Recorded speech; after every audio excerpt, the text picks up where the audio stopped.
नमस्कार दोस्तों, आप सभी का एक बार फिर से स्वागत है हमारे YouTube चैनल क्रीपी नाइट्स पर। दोस्तों, आज मैं आप सभी के लिए फिर से लेकर आया हूँ यक्षिणी की बहुत ही खौफनाक और दिल दहला देने वाली कहानी। लेकिन कहानी शुरू करने से पहले आप सभी से बस एक रिक्वेस्ट है कि आप हमारे चैनल को सब्सक्राइब कर लें, क्योंकि आपका एक एक सब्सक्राइब करना मेरे हौसले को बढ़ाता है। तो आप सभी से यही विनती है, दोस्तों के साथ शेयर करना और प्लीज़ सब्सक्राइब कर लेना, ताकि मैं इसी तरह आप सभी को खौफनाक कहानियाँ प्रोवाइड करता रहूं। तो आइए दोस्तों, बिना समय बर्बाद करते हुए मैं आपको लेकर चलता हूँ कहानियों की दुनिया में। अनन्या 23 साल की लड़की है जो अपने मध्यम वर्गीय परिवार के साथ दार्जिलिंग शहर में रहती है। इस समय वो अपने बॉयफ्रेंड के घर के बाहर खड़ी हुई है। अनन्या मन ही मन सोचती है, ये समर ने आज सोमवार को घर क्यों बुलाया है। वो तो सोमवार को अपने काम में ही बहुत बिजी रहता है। अनन्या समर के घर के दरवाजे पर दस्तक देती है, लेकिन अंदर से कोई जवाब नहीं आता है। फिर अनन्या पास की खिड़की से झांकती है तो अनन्या को अंदर सिर्फ अंधेरा नजर आता है। अनन्या कहती है, समर क्या तुम अंदर हो। अनन्या के कई बार पुकारने पर भी अंदर से कोई आवाज नहीं आती है। अनन्या सोचती है, ये सारी लाइट्स क्यों बंद है, कहीं ये भूलकर सो तो नहीं गया। घर के अंदर जाकर देखती हूँ, शायद वो सो रहा होगा। ये भी कोई बात होती है, मुझे अपने घर बुलाकर खुद सो गया। अनन्या दरवाज़ा खटखटाने वाली ही होती है कि अंदर से किसी लड़की की आवाज़ आती हुई अनन्या को सुनाई देती है। अनन्या मन ही मन सोचती है, ये समर के घर से लड़की की आवाज़ कैसे आ रही है। अनन्या आगे बढ़कर दरवाज़ा खटखटाती है, पर कोई जवाब नहीं देता। अनन्या कहती है, ये समर को आज हुआ क्या है। अंदर से आवाजें आ रही है, लेकिन ये दरवाजा नहीं खोल रहा। फोन कॉल करूं क्या। फिर अनन्या सोच में खोई हुई थी, तभी एक तेज हवा का झोंका आता है और घर का दरवाजा अपने आप ही खुल जाता है। अरे, घर का दरवाजा भी खुला हुआ है।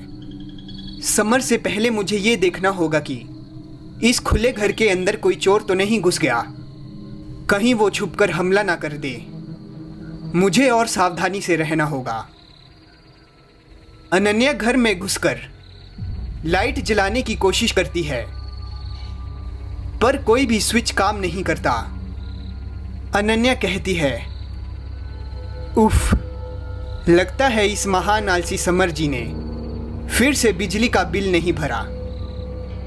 तभी अनन्या को अपने पीछे से पायल की आवाज सुनाई देती है।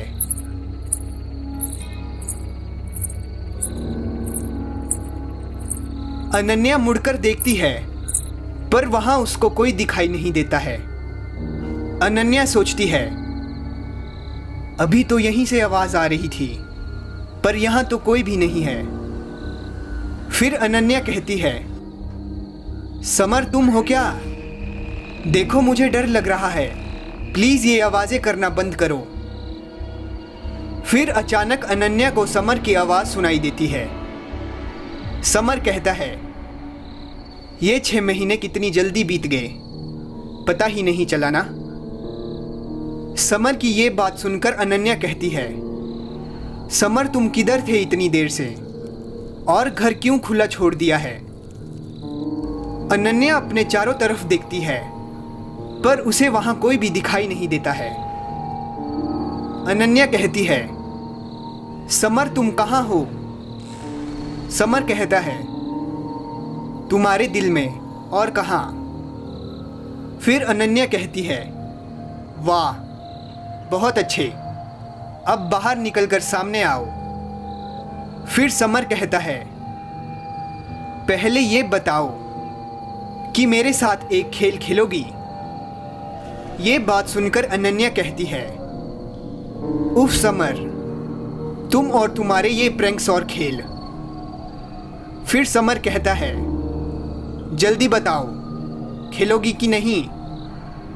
अनन्या कहती है, ठीक है, खेल खेलूंगी, पर इस खेल के बाद मुझे क्या मिलेगा? ये बात सुनकर समर कहता है, तुम जो चाहोगी वो मैं तुम्हें दे दूंगा। अनन्या कहती है, फिर तो मैं भी तैयार हूं तुम्हारी हर बात सुनने के लिए। समर कहता है, ठीक है, तुम्हारे पास वाली टेबल पर पड़े चाकू को हाथ में उठा लो अनन्या। अनन्या कहती है, ले लिया, अब बोलो। फिर समर कहता है, मैंने कहा चाकू हाथ में लो। अनन्या कहती है, तुम गुस्सा क्यों हो रहे हो? ले ही रही हूं। फिर अनन्या चाकू हाथ में ले लेती है। अनन्या मन ही मन सोचती है, ये समर मुझसे क्या करवाने वाला है। अनन्या जैसे ही हाथ में चाकू लेती है, पीछे से एक अजनबी अनन्या का हाथ पकड़ लेता है। अनन्या घबरा कर पीछे देखती है तो समर की जगह पर एक खौफनाक औरत खड़ी होती है। उस औरत का भयानक रूप देखकर अनन्या चीख उठती है, अब इस चाकू को अपने सीने में डाल लो। वो अजनबी औरत अनन्या के हाथ को चाकू के साथ पकड़कर उसके सीने की तरफ तेजी से बढ़ाती है। अनन्या चिल्लाकर कहती है, छोड़ो मुझे। अनन्या जोर लगाकर उस औरत से अलग हो जाती है और अनन्या के हाथ से चाकू गिर जाता है। वो तुम्हारा कभी नहीं हो सकता, मैं उसे कभी तुम्हारा नहीं होने दूंगी। और समर के साथ अनन्या का पूरा परिवार सामने निकलकर आता है। समर कहता है, सरप्राइज। अनन्या कहती है, क्या? अनन्या की मां सामने आती है। फिर अनन्या को कहती है, बेटा तुम ऐसे चिल्लाई क्यों थी? अनन्या के चेहरे का सारा रंग उड़ गया था और वो समझ नहीं पा रही थी कि अभी अभी जो उसने देखा वो सपना था या हकीकत। समर कहता है, कैसा लगा तुम्हें हमारा सरप्राइज अनन्या? अनन्या कोई जवाब नहीं दे पाती। अनन्या के पापा सामने आकर कहते हैं, बेटा हमें नहीं पता था तुम इतनी डर जाओगी। सभी अनन्या को कुर्सी पर ले जाकर बिठाते हैं, पर वो तुरंत खड़ी हो जाती है। फिर अनन्या कहती है, कहाँ गई वो औरत?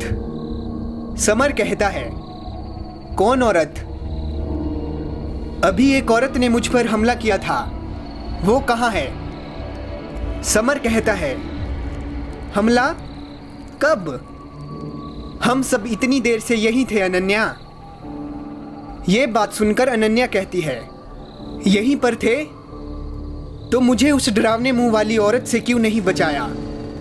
वो मुझे मारने वाली थी। फिर अनन्या के पापा ने कहा, डरावनी औरत? अनन्या खड़ी होकर सबको दिखाने लगती है कि कैसे उसके साथ क्या हुआ। अनन्या कहती है, वो इसी जगह खड़ी थी और उसने पहले समर की आवाज में। तभी अनन्या की मां हंसना शुरू कर देती है। अपनी मां को हंसते हुए देखकर अनन्या कहती है, आप हंस क्यों रहे हो? अनन्या की मम्मी कहती है, अरे हम तो इसको सरप्राइज देने आए थे, ये तो हमसे ही मजाक करने लगी। अनन्या कहती है, मजाक? तभी अनन्या की मां आकर उसके कान में कहती है, समर ने तुम्हें प्रपोज करने के लिए यहां बुलाया है, अब इस बात को और मत खींचो बेटा। अनन्या कहती है, क्या? फिर समर अपने एक घुटने पर बैठता है और एक अंगूठी निकालकर कहता है, क्या तुम मुझसे शादी करोगी? फिर अनन्या कहती है, समर ये सब? समर मासूम सी शक्ल बनाकर कहता है, प्लीज मेरा प्यारा सा दिल मत तोड़ देना अनन्या। अनन्या समर से मजे लेते हुए कहती है, मैं कैसे विश्वास करूं कि तुम सच कह रहे हो। फिर समर कहता है, प्लीज विश्वास कर लो, नहीं तो मेरे घुटने टूट जाएंगे। ये बात सुनकर अनन्या कहती है, वाह, जो आदमी मेरे लिए अपने घुटने भी नहीं तुड़वा सकता वो मेरे लिए क्या ही कर पाएगा। समर एक घुटना उठाकर दूसरे घुटने पर बैठता है। समर कहता है, अरे ऐसा नहीं है, मैं तुम्हारे लिए अपने दोनों घुटने कुर्बान कर सकता हूं। फिर अनन्या कहती है, नहीं चाहिए मुझे तुम्हारे घुटने, पहले ये विश्वास दिलाओ कि मैं जब भी गुस्सा होंगी तो तुम मुझे मनाने के लिए आ जाओगे। समर कहता है, देखो, तुम मुझे बंदूक से गोली भी मारोगी तो मैं गोली खाने के लिए भी तैयार हूं। यह बात सुनकर अनन्या कहती है, नहीं नहीं, तुम्हें गोली खाने की कोई जरूरत नहीं है, बस मेरे लिए एक गाना गाकर सुनाओ। फिर अनन्या के पापा कहते हैं, बस इतना भी ज्यादा परेशान मत करो बेचारे को बेटा। अपने पापा की बात सुनकर अनन्या कहती है, अरे आज ही तो मौका मिला है, बोलो समर तैयार हो। यह बात सुनकर समर कहता है, तुमको तो पता है मैं बेसुरा गाता हूं, मेरा गाना सुनकर तुम भाग गई तो। फिर अनन्या कहती है, मैं कला की नहीं कोशिश की कदर करती हूं, शुरू हो जाओ। फिर समर कहता है, तुम यही चाहती हो तो यही सही। समर गाना शुरू करता है। उसका बेसुरा गाना सुनकर अनन्या खुद को रोक नहीं पाती और जोर जोर से हंसने लगती है। अनन्या को हंसते हुए देखकर समर कहता है, देखो तुम हंसने लगी। फिर अनन्या समर को जाकर हग कर लेती है। अनन्या कहती है, मेरा जवाब बहुत बड़ा हाँ है। समर अनन्या को किस करने वाला ही होता है कि अनन्या उसे आंख दिखाकर रोकती है। समर धीरे से अनन्या के कान में कहता है, तैयार रहना अनन्या, कल हम दोनों उसी जगह जाने वाले हैं जहां आज से 6 महीने पहले इन सब की शुरुआत हुई थी।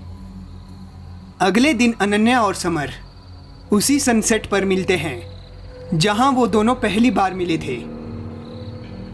समर कहता है, मैं जब से दार्जिलिंग शिफ्ट हुआ हूं तब से कई बार इस जगह पर आ चुका हूं, पर जब से तुम्हारे साथ यहां आने लगा हूं इस जगह की खूबसूरती और ज़्यादा बढ़ गई है। फिर अनन्या कहती है, मैंने सुना है जब साथी खूबसूरत हो तो हर जगह खूबसूरत लगने लगती है। ये बात सुनकर समर कहता है, ये बात मुझसे अच्छे से कौन जानेगा भला। समर की बात सुनकर अनन्या मुस्कुरा देती है। समर प्यार भरी नजरों से अनन्या को देख रहा था।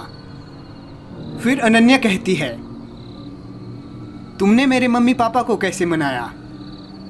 फिर समर कहता है, उनसे मैंने पहले परमिशन ली और फिर वो अपने आप ही मान गए। अनन्या कहती है, वो लोग तुम्हें सच में बहुत ज़्यादा पसंद करते हैं। ये बात सुनकर समर कहता है, वो तो मैं हूं ही ऐसा, कोई नाम पसंद कर ही नहीं सकता। अनन्या कहती है, एक दिन में ही अदा बदल गई है लड़के की। फिर समर कहता है, अच्छा मुझे बहुत ज़रूरी बात करनी थी तुमसे। अनन्या कहती है, हाँ कहो। फिर समर बोलना शुरू करता है, दरअसल तुम्हें मैं अपने घर वालों से मिलाने ले जाना चाहता था। फिर अनन्या कहती है, घर वालों से? समर, वो लोग मुझे एक्सेप्ट करेंगे क्या? समर कहता है, तुम इतनी परेशान मत हो अनन्या, मुझे पता है कि तुम मेरी माँ को बहुत पसंद आओगी। फिर अनन्या मन ही मन सोचती है, मुझे तो इसके घर वालों के बारे में कुछ पता ही नहीं है, सिवाय इसके कि ये कलकत्ता के पास किसी गांव में बहुत बड़े जमींदार घर से आता है। फिर अनन्या समर से कहती है, तुम तो अपने घर वालों के बारे में कुछ बताते ही नहीं हो। ये बात सुनकर समर कहता है, अरे बताया तो था कि मेरा परिवार बंगाल का बहुत पुराना जमींदार परिवार है। फिर अनन्या कहती है, अरे वो तो बताया है, उसके अलावा और कुछ कहाँ बताया है। समर कहता है, इस बार चलोगी घर तो खुद जान लेना सब कुछ। अनन्या कहती है, अच्छा ठीक है। अनन्या मन ही मन सोचती है, ये समर अपने परिवार के बारे में कुछ साफ साफ क्यों नहीं बता रहा। फिर अनन्या समर से कहती है, समर मैं बस थोड़ा नर्वस हूं। समर कहता है, तुम्हें फिक्र करने की कोई ज़रूरत नहीं है। अनन्या मेरा यकीन मानो, ये ट्रिप तुम्हारी ज़िंदगी की सबसे यादगार ट्रिप होने वाली है। सबको तुम बहुत पसंद आओगी। फिर समर मजबूती से अनन्या का हाथ थाम लेता है। वो लोग कुछ देर और बात करते हुए बिताते हैं और फिर अपने घर की ओर चल देते हैं। समर और अनन्या समर के घर जाने की तैयारियां करते हैं। अनन्या कहती है, मैं हमेशा से ही तुम्हारे साथ एक ट्रिप पर जाना चाहती थी। ये बात सुनकर समर कहता है, और वो मौका हमें मिल गया है। अब जल्दी तैयार हो जाओ, वरना जाते जाते रात हो जाएगी। अनन्या जल्दी जल्दी सारा सामान अपने बैग में डाल देती है। समर कहता है, अच्छा सुनो ना, एक साड़ी ले लेना अगर हो तो। अनन्या कहती है, साड़ी क्यों? फिर समर बोलता है, वो मेरी माँ तुम्हें साड़ी में देखना चाहेगी। फिर अनन्या कहती है, ले लेती हूँ एक साड़ी, एक है मेरे पास, पर कभी मौका ही नहीं मिला पहनने का। फिर समर कहता है, तुम साड़ी में बहुत खूबसूरत लगोगी, मुझे पता है।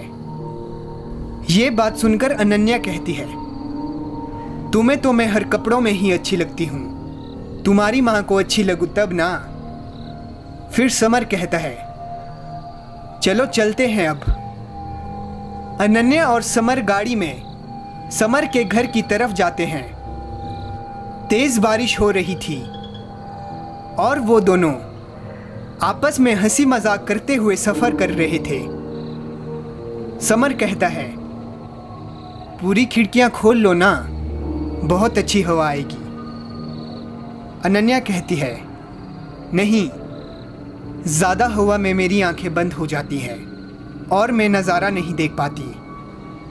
अनन्या के कहने पर समर खिड़की बंद कर देता है। फिर अनन्या कहती है, मुझे बहुत अच्छा लगता है जब तुम मेरी बात मान जाते हो तो। फिर समर कहता है, मेरी माँ को भी अपनी बात मनवाना बहुत अच्छा लगता है।